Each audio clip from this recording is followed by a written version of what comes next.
4th night. I know I have no right to feel like this. I'm an ingrate.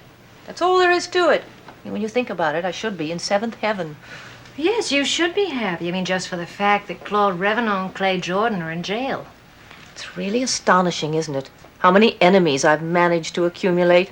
Nicole, I don't think they were enemies. I mean, I think you just crossed paths at a very bad time. You were just an innocent bystander. I guess that's what we all are. Innocent bystanders. Not wanting to get into trouble, but not being able to avoid it. Yeah. Wait, tell me about Abby Wolcott. You say she was one of them? You might say that Abby was a guilty bystander.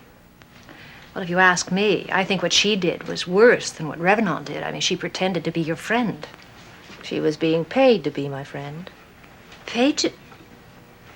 Is that why Revenant seemed to know so much about you? She was spying on you?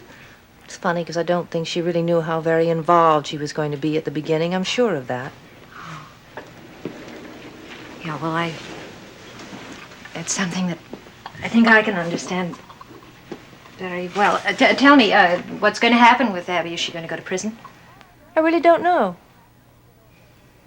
All I know is that even though it's all over and done with, I still feel a bit threatened.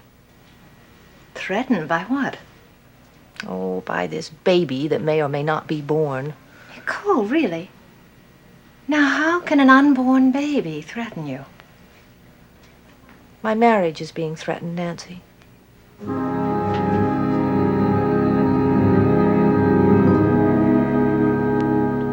Nancy, I'm going to have to spend the next 2 months in this bed. Now, can you imagine what that's going to be like? Well, I understand that that's not too unusual when a delicate pregnancy is involved. 2 months is a very, very conservative estimate of time. Who knows what Dr. Emmons is going to say? Who's Dr. Emmons? Well, Dr. Emmons is an OB that's in the area, someone that Adam contacted. He's going to come by this afternoon to see me. He'll probably tell me that if I want this baby, I'm going to have to spend 6 months in this featherbed prison. Well, even if that's so, isn't it going to be worth it? If you want the baby.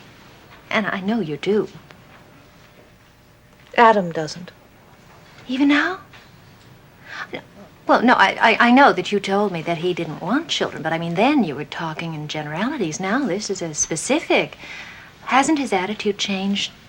I mean, now that he knows the truth? I'm really not sure that it has. Especially since he's found out he's going to have an invalid for a wife. And what if it's all for nothing, Nancy? I mean, what if I am a very boring marriage partner for the next 6 months, and even then I lose the baby? Oh, now, Nicole, I think that you have to think about the positive side. I wish I knew where the positive side was. Yeah, I wish I could help you understand. When you have this baby, Adam is going to love it, and he's going to love you even more. I wonder. You know, I don't think children are always necessary to a marriage. Oh, no. I'm not saying that they're necessary, but when a baby comes along, Nicole, it adds a new dimension to a marriage. That's what I want to say. When Mike and I married, even though Laurie was a child of his first marriage, I loved that little girl as though she were my own. And then there was Timmy Faraday. Oh, Nicole, well, you know what happened. I mean, he stayed with us while his mother was on trial, and oh, the difference he made in our lives, I can't tell you. I loved him, and Mike loved him. I mean, he's so special. And that love means so... It meant so much.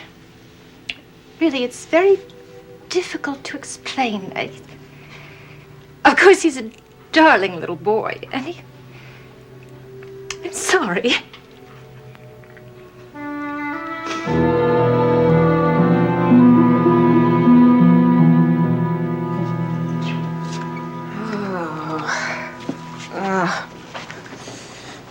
I wish I had never told Tracy that I would go shopping with her this morning. So tired, I don't know if I can put one foot in front of the other. Well, that's because you didn't sleep so well tonight. Now the both of you can sit and have a nice long talk about your mutual insomnia problem. Yeah, well, you know why I didn't sleep. Well, I know why I didn't sleep. Oh, if only I hadn't gone over to Dad's house last night. I wish I hadn't done that. That makes two of us, babe. He's just convinced that Mother's some kind of a criminal. Really is. I can't believe that. Well, he said she's giving information to those people, private information. Well, she did admit to us that she had gotten mixed up with that Beau Richardson character and was giving him some kind of information. Yeah. She also said she wasn't trying to help Anthony Saxon, and that's exactly what she did. Well, I guess she made a mistake. People make them. Yeah. Johnny. I have a confession to make. What, you too? Yeah, something else happened last night when I went over to see Dad. Mother called. She wanted to make sure that I had called off that private detective. What private detective? Well, you remember Mr. Moore, the man in San Francisco that I hired? Oh, no, wait a minute. You just talked to that guy on the phone, right? You didn't hire that guy, did you? I hired him. You hired that private detective? I hired him. I promised him $500 if $500? if he'd find Timmy and put us in touch with him. Well, it was worth a lot more than that to me. You know how worried I am about Timmy. Anyway, I made the mistake of telling Mother about it, and she got a little upset. And she made me say I'd call off the investigation. And? Well, I said I'd call it off. But you were lying. Well, For Pete's sake, Laurie.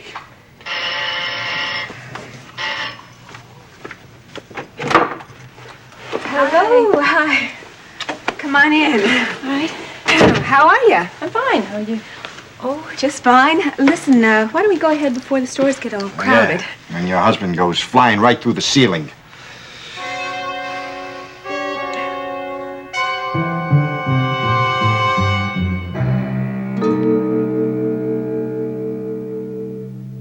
What happened? Did I come in the middle of a family quarrel? No, not at all. I can leave. No, listen. Why don't you take your coat off? Would you like some coffee? I would, as a matter of fact. Okay. Hi, babe. Didn't have any breakfast. Didn't feel like fussing over the stove. Tell me how things go last night with Danny. Oh, it was pretty weird. I mean, we didn't fight or anything, but... Well, you know Danny. Seems to have such a chip on his shoulder. I don't know if he has it all the time, but he certainly has it when I'm around. Well, I think it's there. It was there when I went to see him over the Ace of Clubs. What'd you talk about? Oh, you know, same old thing. Same old small talk. Did you tell him you're going to a psychiatrist? Oh, yeah. You know what he had to say to that? He said, that's terrific. I'm sure he's going to find a way to blame everything that's wrong with you on me. I get you a cup of coffee. So you, didn't accomplish too much, huh? No, not too much. I don't know, Laurie. There's some times when he makes me feel like I'm his worst enemy. And yet there are times... Oh, I don't know. I just don't know. Of course, he pulled this jealousy bit on me again, asking me about Dr. Neely being young and attractive. Oh, he is, isn't he? Oh, Laurie, he's my doctor. I'm his patient, that's all. Here you go, sis. Be careful, it's a little hot. Thank you. I did, ask Danny something. Oh, what's that? I asked him about the possibility of us getting back together. Oh, Tracy, did you really? I did. I just had to know, Laurie. I mean, I have to know whether there's any hope at all for us anymore, you know? I mean, when it comes right down to it, it's his choice. It was him who left. What'd he say? He said he'd think about it. Is that all? Well, he wasn't too enthusiastic, if that's what you mean. Well, I wouldn't have expected him to get too excited about it. I'll bet you $1 million to a quarter he would give his right arm to figure out a way to get back to you without losing his mighty pride. Do you really think so? I don't know anymore. I used to think that. Oh, I just don't know. I don't know where I stand. You know, I feel like I have to know now. Why now? What's so important about this particular time? You see, I just feel like my life is in suspension or something, like I'm isolated. Like I have to get back to the world. I don't know if that makes any sense or not. Yes, it does. But I doubt if I'm going to hear very much very soon. I mean, Danny seems to have a whole different set of values nowadays. The only thing he seems to care about is money. Well, he's making enough of that at the Ace of Clubs. He's making a lot more than I thought he would. Well, he's the manager. And the bartender. Would you believe he's making 2 salaries? Did you know he had $1,000 in his pocket last night? You're kidding. No. I saw it when he paid the bill. He made sure that I saw it. $1,000. Who in the world walks around with $1,000 cash in his pocket? He said it was from some kind of bonus. But you can believe me, he didn't tell me what the bonus was for.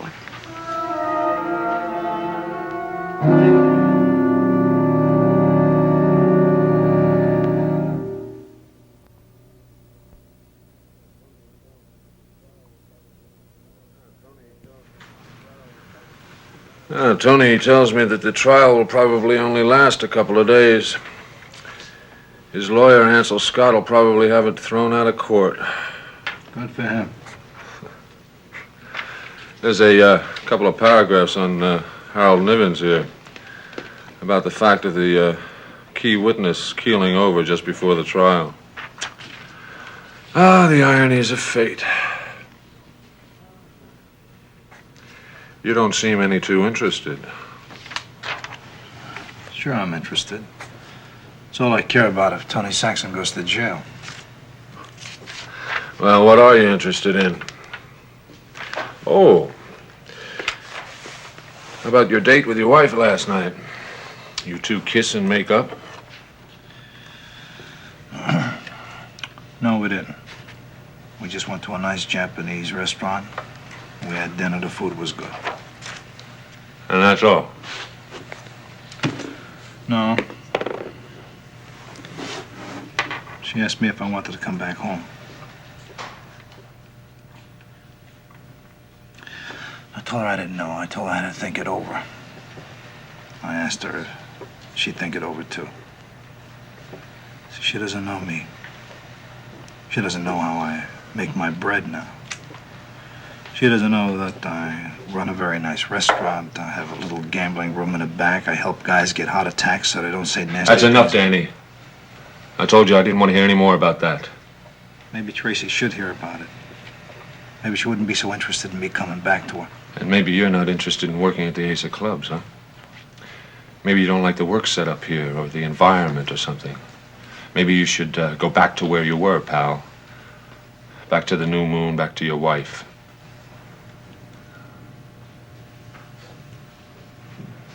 No, I can't do that. And I could never go back to what I used to be.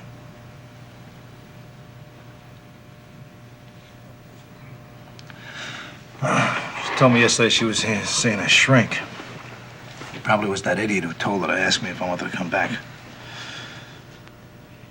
That's where my money's going. $50 an hour if I had to lay on some couch to tell some jerk all her problems. A couch, huh? Are you sure this guy's a shrink? Hey, after all, your wife might have a new boyfriend. You can't expect a nice chick like that to sit home all alone, huh? Well, what's his name? Neely. Dr. Chris Neely. Well, maybe you better check it out. After all, you might need that information in case your wife wants alimony.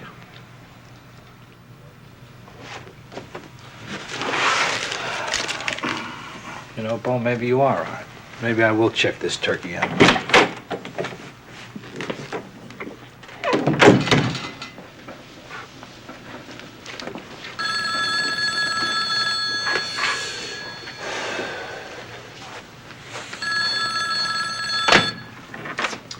Hello. Yes, operator, this is Beau Richardson. Yes, operator, I will accept the charges. Hello, Mrs. Harper. Look, I don't know what to do, Mr. Richardson. That private detective that you told me about, well, I couldn't get rid of him. He's going to be around here to see me again today. Look, I told you exactly what to tell that guy, Mrs. Harper.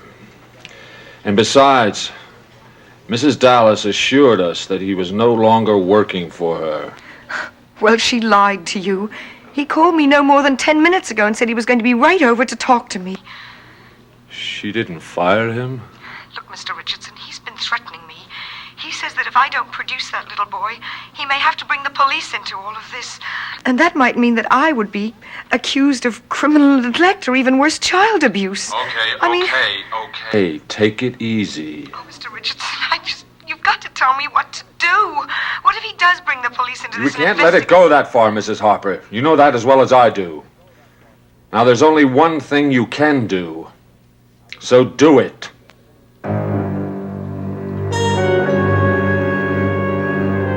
I'm sorry you won't be able to be there, Bill. I know you're curious to see how Draper handles his opening remarks. Frankly, so am I. Well, actually, Mike, I'm more concerned than I am curious. I mean, I like Draper. I'd hate to see him fall on his face. Well, he's not worried in the least. When I saw him yesterday, he was champing at the bit, radiating confidence. No? Well, I'm glad he's got himself psyched up that way, but it's got to be pure nerve, Mike, considering how flimsy a case he has now. Well, I think his confidence is based not so much on logic, but feeling. Something tells me that Draper is riding an emotional high right now. Oh? Meaning what? Apparently, he's in love. Well, that might do it, I suppose. But I doubt very much whether that'll pull him through this, Mike. I mean, with Harold Nivens gone, the only possible corroboration of all the evidence that you've got against Saxon has got to come from Saxon's witnesses now. And that's going to take an awful good cross-examination. Mm-hmm. We'll just have to give him all the moral support we can. I agree. I wish I could give you some moral support, old friend, considering the little trial you've been going through yourself of late. I'll get through it, Bill. You know, I even thought about having Draper call Nancy as a witness. Get her to admit that Saxon used her as a spy in order to undermine the prosecution's case. Oh, you'd never do that. No, I couldn't. I haven't even told Draper what I know about Nancy's activities. You and I, Luke, are the only ones who know about it. And we still don't know why, Mike. Don't lose sight of that. Oh, I haven't lost sight of it. I wish I could. I'd really like to forget all about the underlying reasons about what she's done. But I can't. I guess I'll never be able to put that part of my life behind me until other steps are taken. Meaning what? I'm sorry. I shouldn't have brought that up again, Mike. That's all right, Bill. You're entitled to ask. I've talked to you enough about it. Not so much lately, Mike. Not since Nancy told you about her involvement with Richardson and Saxon. Bill, there's only one possible solution. Drastic, but necessary. It'll clear things up. Give us both a chance to adjust to our new circumstances. What's that mean? I'm going to ask Nancy for a divorce.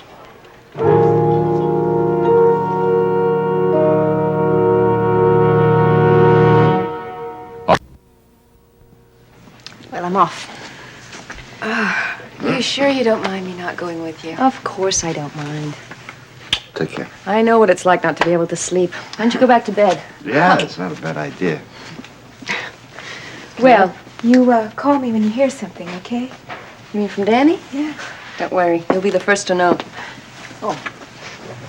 Bye-bye. See you back at the place. Okay. Bye. Have fun. Now, don't you start raising your hopes about them, too. Oh, Johnny, I am so tired of all your pessimism. It's not pessimism. You keep walking around looking for miracles, you keep getting disappointments like this. I go around looking for disappointments. Would I get miracles? No. Answer the phone. Hello. Oh, yes. Yes, I'll accept the charges. Mrs. Dallas, it's James Moore from San Francisco. Yes, Mr. Moore. What's happening? Well, I'm at Mrs. Harper's house right now, and I thought I'd call you to let you know I finally located the boy for you, Timmy Faraday. Where is he? Is he all right? Well, he seems just fine to me. I knew you were gonna land on Park Place. I just knew it. Oh. And I've got a hotel there. So you owe me $35. Oh. Well, that doesn't matter.